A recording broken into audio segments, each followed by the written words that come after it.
Okay, so let me talk to you a bit about Dishoom and what we're doing. I'm going to today talk about.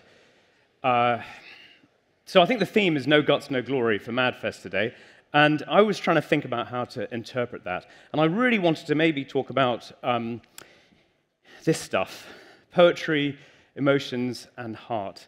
And I don't know, I mean, heart and guts, they're sort of located quite close by, aren't they? Your gut is at least sort of near your heart, your guts. But I guess I sort of want to talk about how we navigated the pandemic and how we're navigating the post-pandemic. And I think I'm going to make the argument today and see if you can spot me making it, and hopefully I'll make it well, that really your number one job in business, and I'm talking at a strategic level, not just sort of not marketing, not sort of ops, but at a business level, your number one job is to connect emotionally with your customer.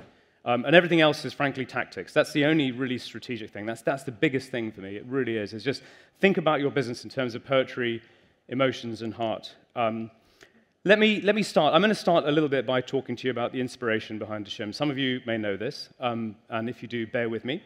But for me, that source, that inspiration, has always been incredibly important. This is a letter which none of you can read. Well, maybe some of you can. It's in Gujarati, and even if you can read Gujarati, you probably can't read it from there because the letters are too small.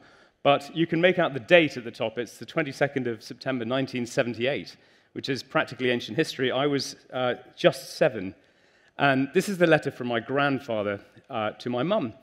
And my grandfather and grandmother had taken me as a child, I was just 7, as I said, around India. And we had traveled all around India. We spent a lot of time in Bombay. And I had basically grown up here. So my story is that my family had been thrown out of Uganda, as it happened, in 1972. And we did wash up in Bombay and then came back to the UK. But I'd basically grown up here in London, in Pinner. And so my grandfather had taken me to India, to Bombay, my grandmother. And we traveled around a lot. And this letter was saying, it was saying, first of all, referring to me, it was saying Shyamal is, he hated it here, and he hated the toilets, and he hated the cockroaches, and especially the toilets. And then it said, at the end, it said, now he loves it, and now he properly belongs here, and he loves everything about this place, and so forth. And this letter is, I found it recently. I'm so glad to have it. And we spent a lot of time in well, first of all, this flat. So this is the flat, which I went to see a couple of years ago again. I think it's this one here, actually, where we washed up in 1972 when I was 0 or 1, and I spent a lot of time there with my grandparents as well, and it's in Bombay. And I remember the cockroaches were huge, and if you whacked them with your shoe, which I used to do, they used to bleed green. I don't think that's true, but I think that's true in my head as a child. But it feels like a memory to me, that big cockroaches that bleed green. And I could talk a lot about all the different things that happened there, but I think that's the sort of origin for me. And a lot of Dishoom really comes out of that period when I was there. This is a place called Chowpatty Beach. Some of you have probably been there. Chowpatty Beach is an amazing place. It's where Bombay goes to sort of hang out and chill. And people go along, they walk on the beach, they eat food, they hang out, and most importantly, everybody in the city goes there. It's rich, poor, young, old, whatever religion you are, you sort of mix there. And for me, this really sort of struck home. My grandparents used to take me there a lot. This is a place called Britannia Restaurant, which I didn't go to when I was 7. But, and in a way, later on, when I came to think about Dishoom, in about 25, 6, 7, 8, was thinking about what to do. And I sort of had an instinct that Indian food needed a lot more, needed a lot more exploration. I mean, my observation, I can't call this an insight, an observation was that you could have a good meal at a curry house, in a British curry house sort of way, and look, it's pretty cool. And you could go to Benares, but that was very expensive, and you might need to increase your mortgage to get another lamb chop, and they're really, really nice lamb chops, but there was nothing in the middle. And I thought culturally there was a lot more to be said as well. And I really felt that we needed to somehow take this stuff, this poetry, this stuff that I could see in India, that I could feel, that I had experienced, and really turn it into something here that told a story, that gave you much more than just the food, that gave you a feeling, and that hit you and sort of connected with you emotionally. And Irani Cafes was something that I'd come across and knew about, and in fact, my first birthday was in an Irani Cafe, which I didn't know about when we were refugees in Bombay. There was a cafe called Kula Cafe, where my mum had taken me, and my dad was here trying to get us passports, and we had my first birthday there, which is pretty cool. My dad didn't tell me this until much later. I'd started this business, and one day he says, "Do you know your first birthday was in an Irani cafe?" I said, "You were going to tell me that when?" So I discovered that. There isn't a picture of Kula here, but this is Britannia. And Britannia is a really, really cool place. Britannia was owned by this guy called Mr. Kohinoor. And Mr. Kohinoor is a great man. And Mr. Kohinoor is, he sort of is the restaurant. You can't tell where he stops and the restaurant begins. And you'll come into his restaurant, and he'll look at you, and he's very old. He's actually passed away, sadly, but he'll look at you, and he'll say, "Do you know how old I am?" Or like that. And you don't really know what to say. You'll say, "Mr. Kohinoor, you look pretty old." He's quite young there. And eventually, he sort of shuffles off, and then he sort of ambles around. He puts your plate of food down, and he ambles around. And what he's doing is waiting until you eat a bite and you smile. And then he breathes a sigh of relief, and he ambles off again. He does this for everyone. I think it's a shtick. And he was the embodiment of service. He's really, really cool. And the way that the restaurant functioned as this old place, and he had been there since 1928. The restaurant was started in 1928. It had seen so much history. And it was requisitioned during World War II, and he'd gone back to Iran. And these are sort of Persian immigrants who had come to Bombay. And there was such sort of depth there. There was something there, something beautiful there, something wistful, something poetic that we wanted to really talk about. This is interesting. The Irani Cafes, which are a great deal of our inspiration, were set up by immigrants from Persia in the early 20th century. And these places were very interesting. There were 300 of these places, Irani Cafes, in Bombay by the 1960s. They've all sadly gone. But one thing the Irani Cafes did, and I think it's because the Persians were outsiders to Indian society, was they took everybody else in. Bombay was a reasonably cosmopolitan city, but eating habits were very separate. So if you were Hindu or Muslim or Sikh or whatever else you were, you generally didn't eat with other religious groups. But Irani Cafes changed that. And there's a lot of historical documentation that Irani Cafes were really the first place where people like us, common people, could go and eat, for leisure. And what they achieved, I think, and the reason I put this picture up, and I'll explain it in a minute, is they created a shared space where people were comfortable to break bread together. And in 1947, and this is a picture of 1947, Indian independence happened. And this year is the 75th anniversary of Indian independence, which is a great thing to celebrate. But one of the nasty things that happened during independence, as some of you will well know, is partition. So Dickie Mountbatten appeared, and he did everything too fast in a slightly bumbling sort of way. That sounds familiar. And he partitioned the country. And millions of people traveled across borders.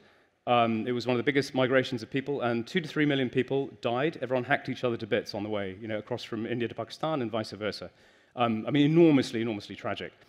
And the violence, this is a picture of some of the violence during partition. Really, really incredible and horrible.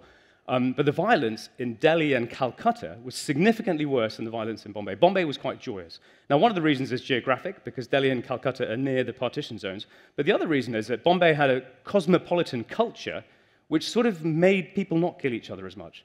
And violence latterly has been more of a problem, and today there are problems in Bombay. But back then, shared spaces, the cosmopolitan culture, places like Chowpatty Beach, places like the Irani Cafe, meant that there was less violence. And clearly, it must be true that if you're breaking bread, if I'm a Hindu and there's a Muslim and a Sikh and a Parsi, we're breaking bread together, we're less likely to slice each other up the next day. These were really important shared spaces. And what Mr. Kohinoor did not know, I think, he knew that he was serving plates of food through the 30s and the 40s. What he didn't know was that as he was doing that, he was also breaking down barriers. He was bringing people together in a way that had not been done in India, which is an enormously valuable thing. And we really, really need that, especially in India today, and I would argue around the world. We need that. Right. Well, that's the sort of origin story of Dishoom and where we came from and how we think about ourselves. And I guess, let me talk about events. It's been a fun sort of couple of years. We're in June now, aren't we, I think? And the pandemic started, what, March? We're in July, yes. The pandemic started in March of 2020, I think. In fact, it did. Here we go. It's goodbye from us for now. This was the email that we sent, closing our doors to coronavirus. You can see a nice empty restaurant. It's a particularly nice restaurant. It's particularly nicer with people in it. But I remember, I think I was in Birmingham, and we had got a new restaurant ready. We had a team ready, and we were talking about how bad coronavirus was going to be. And Robert Peston or someone tweeted, and the tweet was talking about the death rates and how the R rates, all this stuff that we now know about. And we did some maths, and we thought, holy shit, everyone's going to die. And we looked at each other and says, no, that can't be right. These don't make any sense, these numbers. And of course, they did. We didn't know how it was going to play out, but play out it did. And that was really tough. I mean, it was an incredibly hard couple of years. And it was really like that. I mean, it was an incredible storm. And I'm going to say that, I'm going to talk about poetry, emotions, and heart, but I am going to say we had to navigate quite hard. And I mean, I've got an old-looking compass up there. We put together our list of priorities, and we talked about them every single day in that order, and that was really, really important. We talked about safety of everybody in the team and all of our guests, and back then we didn't know how good or bad the pandemic was going to be in terms of sickness and death. We thought it was going to be horrible. Business survival. We talked a lot about cash. We talked a lot about people, and then community, and then finally rebound. So that 5-point agenda was something we talked about all the time. But I would now retrospectively say, and I think would say that we were even conscious of it back then, is that really what got us through was making sure that we focused on the poetry of it, the emotions of it, the heart of it, making sure that we continued to create that emotional relationship with the customer, and then used all the other tools that we're learning about here at MadFest to embellish and create that relationship. But that relationship is where everything starts. So, for example, we opened Dishoom in Covent Garden, and we had made a decision, pre-pandemic, very pre-pandemic decision, when poor Mr. Oliver, the nice man with Italian restaurants, had gone bust, and he had a restaurant next door. That's Jamie to his friends. I don't know him. And we bought his restaurant next door to our first restaurant, Covent Garden, and we essentially doubled the size of our restaurant. And as I said, that's the sort of decision that you can make in 2019 when everything is calm, and you can say, okay, it makes sense to double the size of the restaurant. And that's now become a 400-cover restaurant. During the pandemic, we thought, oh my God, that was obviously a completely stupid decision because we've massively increased the size of the restaurant. We've committed to all this CapEx, and it was millions. And we've done it on the basis of theaters and office workers and shoppers and tourists, of which there were none. But we went ahead anyway, and we invented a story for that restaurant, which is quite exciting. And this is a lady called Ruby. Ruby, yes? Ruby, there's some people there. And this is Yasmin, her mum. And this is a guy in the Scottish Guards who was there in India. And we made up the story, which I was just reading very, very recently, this morning, in fact. And Yasmin over here has a very mad affair with this chap over here in the 1920s. And eventually, their daughter is born, Ruby, who's a wonderful singer. But this is the story of this cafe, and this cafe looks like that. And I think always to be thinking about the poetry, always to be thinking about the story, always to be thinking about what sits behind and how you can make things lovely and exciting, how you can make things beautiful is absolutely key. So we did that with this restaurant and opened Dishoom Covent Garden. I would urge you to go and read that story. It's really good fun. It's quite sort of sultry.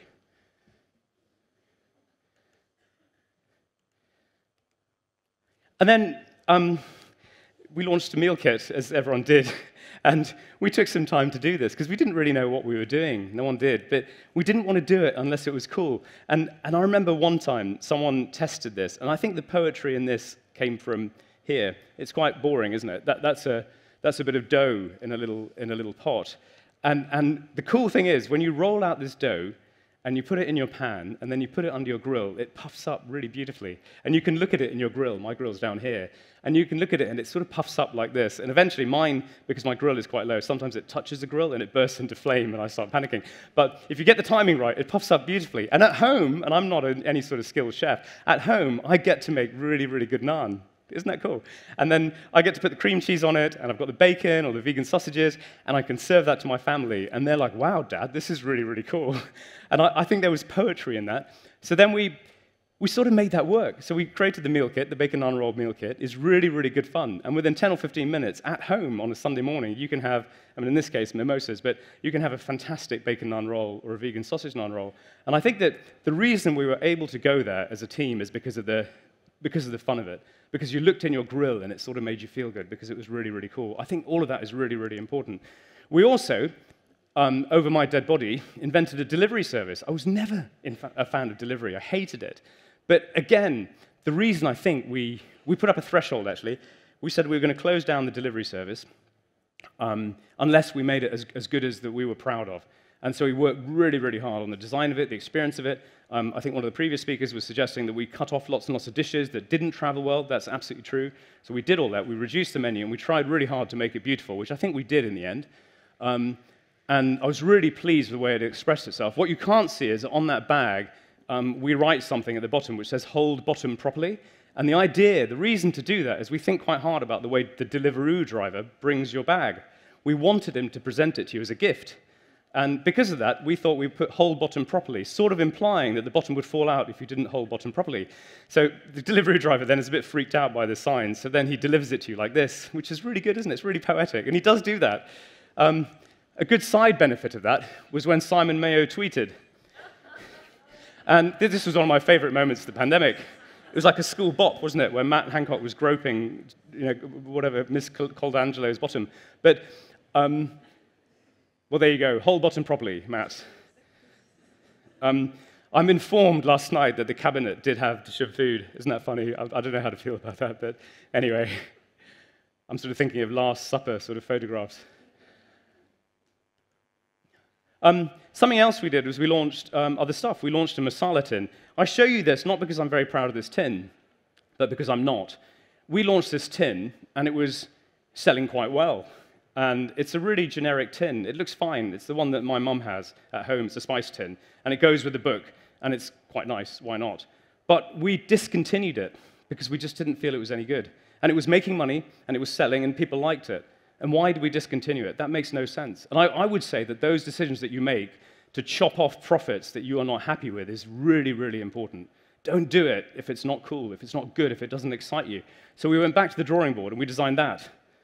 So we literally went back and redesigned the sort of old spice tin and did something that was incredibly beautiful and took you somewhere and took you on a journey that you could look at that spice tin and say, I have an emotional relationship with this spice tin. I couldn't do that with the previous one.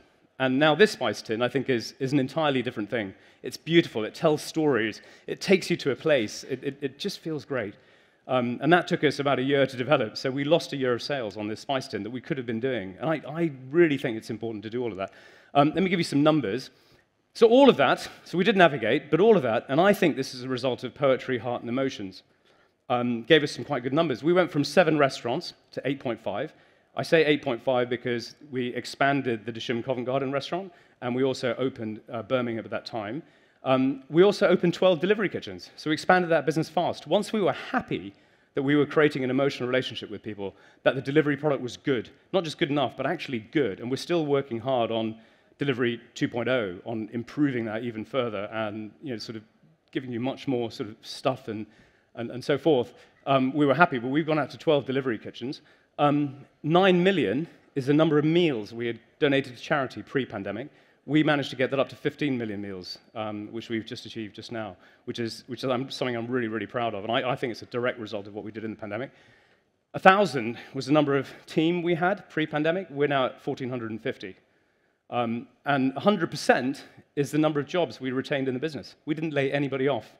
So at one point, at the beginning of the pandemic, I got up in front of Zoom or somewhere and said to everyone, hey, we're going to get everyone to the other side of this. Because I had a lot of storms and ships and all of that stuff in my head. I really like Shackleton. I'm interested in that stuff. So I said, everyone's getting to the other side. And when I made that commitment, I said, we're going to try. I had no idea how we were going to do it. But all of this stuff, the delivery, the meal kits, were critical to achieving that. So we kept everyone's jobs. And finally, which I'm really proud of, and this is an entirely good thing, is that we were, pre-pandemic, 19th in the Times Top 100 Places to Work.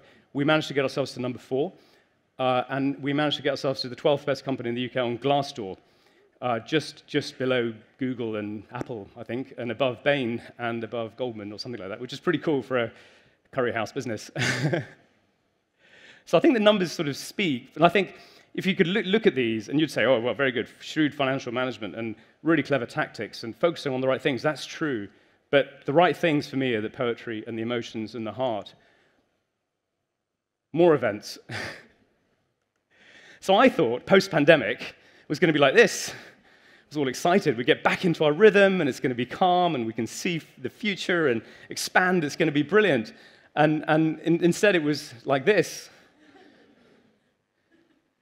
I mean, it's horrendous, isn't it? I mean, it's just all over the place. And I mean, it's better than the pandemic, obviously, but it is ridiculous how much stuff there is in the environment. And whether it's the worker shortage or whether it's inflation, and both of those are incredibly difficult to navigate in the restaurant business because you don't know what your pricing is doing. You've got suppliers calling you every 10 minutes trying to put the pricing up, and you've got no people. As it happens, we manage quite well on recruiting people, but it isn't easy. And all of this stuff is just great background noise. Or the trains are on strike and you don't have any customers in King's Cross, and like, what do you do? How do you pay people? It's really difficult. Or there's no grain. Or we all have low-level climate change anxiety, probably, or we should if we haven't got it. So I don't know, it's been more sort of stuff. But what are we doing? Let me tell you about what we're doing in response to that. In response to that, I could talk about reducing prices, focusing on inexpensive influencer marketing. That would be good, wouldn't it? Or talking about re-engineering the menu, which is typically what you might hear. But I mean, you can do all of that. But I'm telling you, that's not the game. That's all a sideshow. What you really have to do is invest in the poetry and the emotions and the heart. This is our philosophy of service and leadership. And we have a philosophy that and I think it's sort of like Mr. Kohinoor's, that you give of yourself. It's called seva. The word seva is a Hindi word for selfless service. And if you give of yourself with your heart and your mind, you're going to really serve effectively. You'll develop yourself. You get into that zone. People experience you with generosity. So we train everyone around this. And this year, we're really working hard on creating a model of what we call seva leadership, which is based around big-heartedness and sort of first-class principles. And we're working really hard on that. We might be working with a Harvard professor. We're doing some work with various other people, but I think it's going to be very exciting to really up our game in terms of our leadership. Second, this is just about to happen, just down the road. It's in a few weeks' time. It's called the Family Mela. So once a year, we close our business on a Tuesday, and we take all of our team, all of their family, all of our suppliers, all of their family, to effectively a festival that we create in East London in the Isle of Dogs. And we're doing more and more of this. I think it's doubly important to really, really invest in your people. Of course, that's true. It's been true always. But I think in this environment, you've got to do it. You just have to do it. Something else we're doing is, this is a major event. I talked about partition just now. But in a few weeks' time, it's the middle of August, we are celebrating the 75th anniversary of independence, but also commemorating the anniversary of partition. So we found, there's a friend of ours called Kavita Puri, whose name is not there, who's written a book called Partition Voices, and she and I are quite good mates.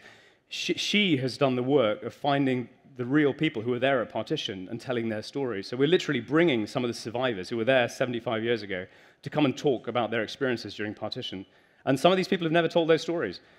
From 75 years ago, they were traumatized by them then, and they're traumatized now, but now they're sort of talking about it. So we're having them in 3 different sort of locations. It's Manchester, Birmingham, and King's Cross, where they're literally coming along and telling their stories from 75 years ago. So come along and see that. I think it's really, really important for brands to do that sort of thing today, when we need to learn more about our history, we need to learn more about each other. And for me, I'm really keen to establish this not just as British Indian history or South Asian history, but as British history. We all need to understand this stuff. This is our past. This is what we did. And I'm a really proud Brit, but there's some really dodgy stuff in our history. This is cool. This is a story of Canary Wharf.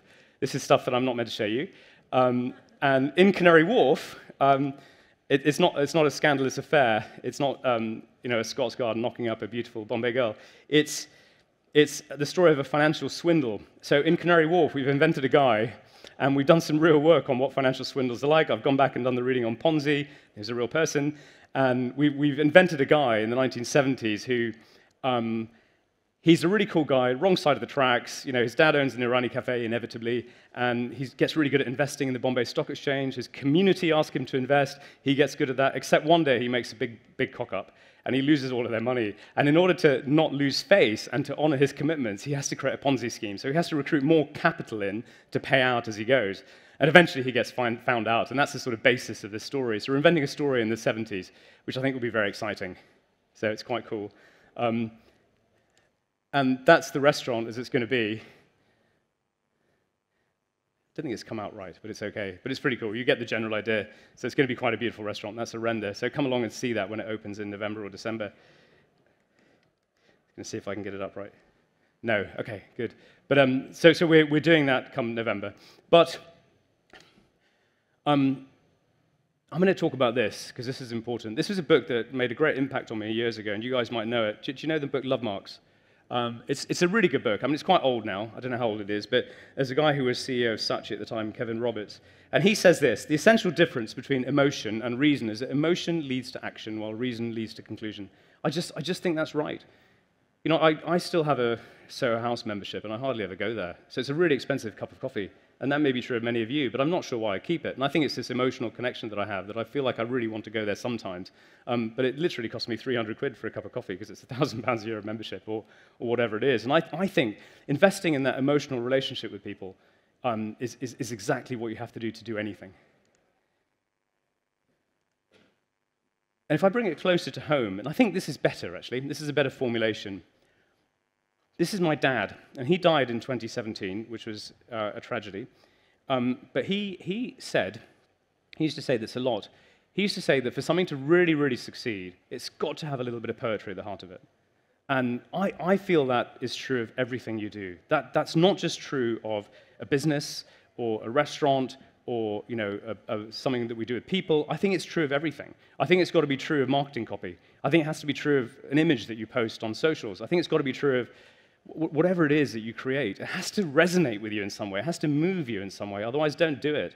And I think if you can do that, if you can channel that sort of stuff, if you can create something that channels poetry, heart, and emotions, that's, I think, how to navigate. And I think my dad was really onto something, is that you really want to make sure that at the heart of what you do, there is a little bit of poetry, a little bit of coolness, a little bit of something that moves you. I think I'm done. I'm going to stop talking now.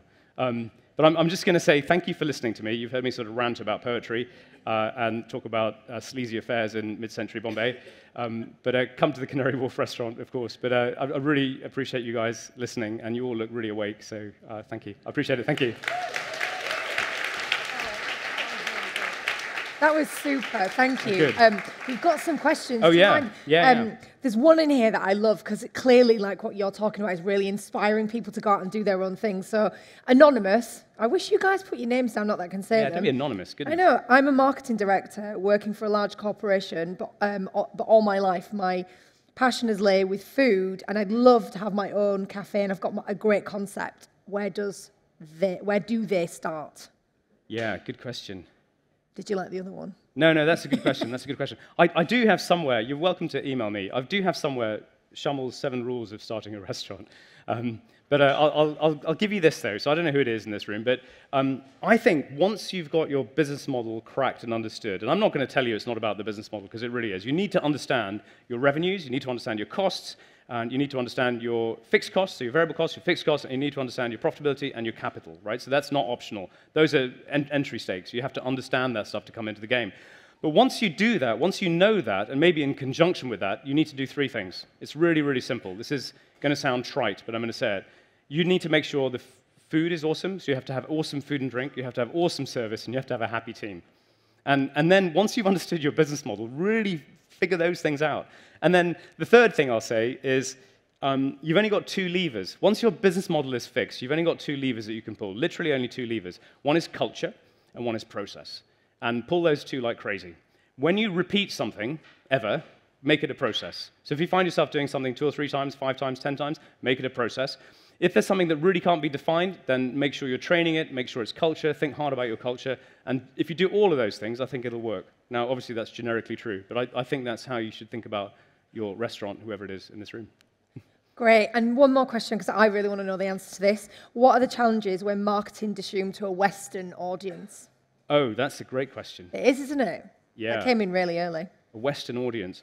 Well, so when we first started Dishoom, we were really keen to make sure that it really worked for Indians, for people who understood it. And we worked hard. We spent a lot of time in Bombay eating the food, understanding the recipes, understanding all sorts of things to make it sure it was really marketable. But what we found was that actually it sort of worked itself anyway. It worked with Westerners or people who weren't familiar with the food of Bombay. Because I think for 2 reasons. One is that we had curry houses, so I think we stand on their shoulders. I think the understanding of the British palate of Indian food is really, really strong. I think people get that because they've been for curry and beer and they understand all that. So then taking a step further and having food that was very, very true to what it's like in Bombay was good, and it worked. And then the other thing is that back then, and I think it's changed now, there was a lot of work, reading I did, on do you remember those books that were in vogue about 10, 12 years ago? Some of you will. Books like Purple Cow and The Tipping Point by Malcolm Gladwell. And they all argued that marketing should be dead. They all argued that the remarkability should be baked into something, and then it would market itself. And that sort of jived with organic social. At the time, we had something called organic social, and you could do stuff, and it went viral, and now you can't. But back then, I thought the job was create something remarkable, and people will come in and talk about it. And I think that's still sort of true. You know, it's a bit different now, but that's what we did. So we created something that we thought was remarkable. We were creating it really for actually Indians, and we thought other people would come anyway, and then it sort of worked, and we didn't really have to do much marketing. Now, we think about marketing like this, is that we try and show soul. We try and show the meaning behind what we do. We try and create stories, and we try and do things that we really, really care about. We try not to do any marketing that we're not moved by. Amazing. Question. Yeah, that's absolutely, that would have been one of my favourite talks. Can we put our hands together and get our whoops out, please, for real? Thank you. Appreciate it. Thank you.